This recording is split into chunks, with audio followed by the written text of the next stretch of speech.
5 বছর সরকারকে ক্ষমতায় রাখার বিষয়ে কিছু বলেননি বলে মন্তব্য করেছেন স্বরাষ্ট্র উপদেষ্টা জাহাঙ্গীর আলম চৌধুরী।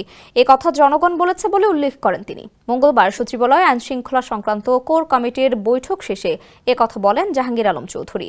এর আগে সুনামগঞ্জে সাংবাদিকদের স্বরাষ্ট্র উপদেষ্টা বলেছিলেন, সাধারণ মানুষ বলছে আইনশৃঙ্খলা পরিস্থিতি আগের থেকে ভালো হয়েছে। রাস্তা থেকে তাকে বলা হয়েছিল আপনারা আরো 5 বছর থাকেন, জানিয়ে পরবর্তীতে ব্যাপক সমালোচনা শুরু হয়। নির্বাচন ইস্যুতে স্বরাষ্ট্র উপদেষ্টা বলেন, নির্বাচন কবে হতে পারে তা বলে দিয়েছেন প্রধান উপদেষ্টা। এর বাইরে তার কিছু বলার নেই।